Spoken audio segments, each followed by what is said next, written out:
ఎన్నికలకు సమయం దగ్గర పడుతున్న కొద్దీ వైఎస్ఆర్సీపీ అభ్యర్థులు తమ ప్రచార వేగాన్ని స్పీడ్ పెంచుతున్నారు. ప్రస్తుతం మనం యలమంచి నియోజకవర్గంలో ఉన్నాం. ఇప్పటికే ఎమ్మెల్యే కన్నబాబురాజు గడప గడపకు మన ప్రభుత్వం పేరుతో ఎన్నికల ప్రచారాన్ని నిర్వహించారు. మళ్ళీ ఇప్పుడు ఆయన రెండోసారి ఎన్నికల ప్రచారాన్ని ప్రారంభించారు. ఆయన చేస్తున్న ప్రచారానికి ప్రజల నుండి ఎటువంటి స్పందన లభిస్తుందనే విషయాలు మనతో మాట్లాడడానికి కన్నబాబురాజు సార్ చెప్పండి సార్, మీరు చేస్తున్న ప్రచారానికి ప్రజల నుండి మద్దతు ఏ విధంగా లభిస్తుంది? మీ ప్రచారం ఏ విధంగా జరుగుతుంది?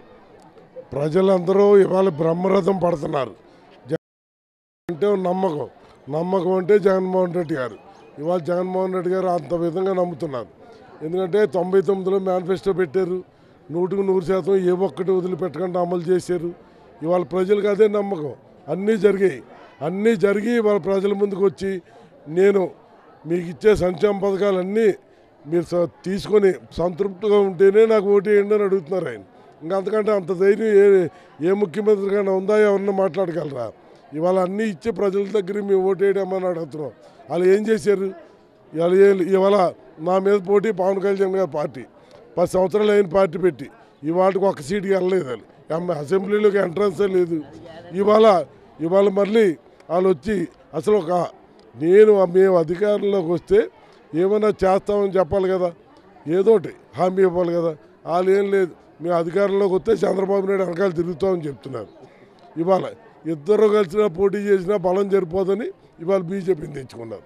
ముగ్గురు కలిసినా పోటీ చేసినా ఇవాళ జగన్మోహన్ రెడ్డి గారికి ఇవాళ బ్రహ్మాండమైన మెజార్టీ వస్తుంది.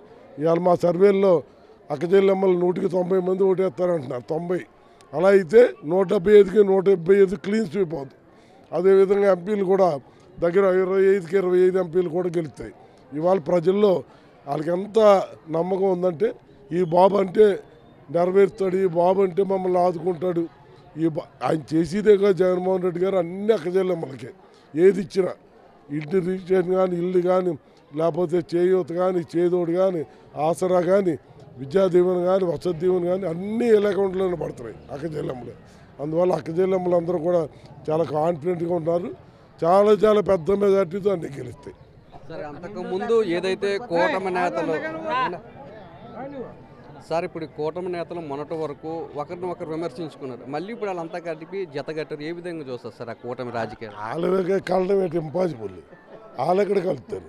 వాళ్ళు కలిసి సమస్య లేదు. ఆడంటే ఈడీ పడదు, ఈడంటే ఈడీ పడదు. అందువల్ల జనసేన అంటే టీడీపీ పడదు, టీడీపీ అంటే జనసేన పడదు.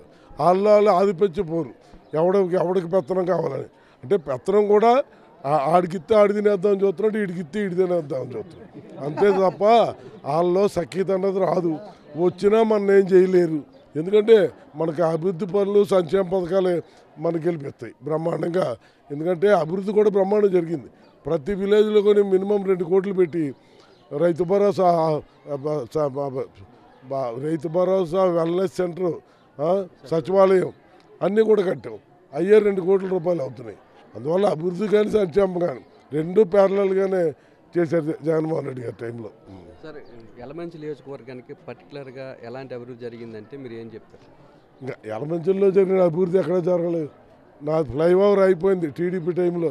నేను వచ్చి ఆఖరికి లాస్ట్ మినిట్లో అవ్వదంటే పూర్తిగా వెనక సహాయ సహకారాలు అందించి ఆ ఫ్లైఓవర్ కంప్లీట్ చేయించారు. అనకాపల్లి అచ్చితాపురం రోడ్డు ఇంకా అవ్వదనుకున్నారు, మరలా ఎక్కడా జరగలేదు. ఆర్ఎండ్బి నుంచి ఓడాకి ట్రాన్స్ఫర్ చేయించి ఓడా నుంచి పీసీపీఐ డబ్బులు తీసుకొని దాని ద్వారా కంప్లీట్ చేశాను. రేపు సాయంత్రానికి రోడ్డు కంప్లీట్ అయిపోతుంది. అదేవిధంగా మత్స్యకారులకి 500 కోట్లతోటి ఇవాళ జట్టి కడుతున్నాం. వర్క్ స్టార్ట్ అయిపోయింది, పని జరుగుతుంది. అది ఎస్సీ జెడ్లో ఎన్ని సమస్యలు ఉన్నా ఇప్పుడు కూడా ఏ ఫ్యాక్టరీ ఆపకుండా ఇప్పుడు దాకా నడిపిస్తున్నాం. అలాగే మత్స్యకార గ్రామాల్లో ప్యాకేజీలు అందరికీ కూడా దగ్గర 33 కోట్లు ప్యాకేజీలు అందరికీ ఎలక్షన్ ముందర ఇప్పించేసాను. ఎక్కడ మా జరిగిన అభివృద్ధి ఇంకెక్కడ జరగలేదు, బ్రహ్మాండం జరిగింది. ఇంకా ఇవాళ టీపీసీ వస్తుంది. అందులో 1,20,000 కోట్లు పెట్టుబడి, 80,000 ఉద్యోగాలు వస్తాయి. మా ఏరియాలో ఉద్యోగం లేదని అడిగి వాళ్ళే ఉంటారు. ఇంకా ఆ విధంగా డెవలప్ అవుతుంది. యలమంచిలో నియోజకవర్గంలో జరిగిన అభివృద్ధి రాష్ట్రంలో ఏ నియోజకవర్గంలో కూడా జరగలేదని, సంక్షేమ పథకాలు, అభివృద్ధి పథకాలు పెద్ద ఎత్తున యలమంచి నియోజకవర్గంలో జరిగాయని, తమకు అసలు యలమంచి నియోజకవర్గంలోని పోటీ లేదని పెద్ద ఎత్తున ఓటర్లందరూ కూడా మరోసారి సీఎం జగన్మోహన్ రెడ్డికి ఓట్లేసి సీఎంగా చేసుకునేందుకు వారంతా కూడా సిద్ధంగా ఉన్నారని కన్నబాబురావు చెప్తున్నారు. కెమెరామెన్ శంకర్తో నాయుడు, యలమంచి నుంచి. మా నమ్మకం నువ్వే జగన్, మా నమ్మకం నువ్వే జగన్, మా నమ్మకం నువ్వే జగన్. నమ్మకం నువ్వే జగన్ మేం నమ్ముతాం నీ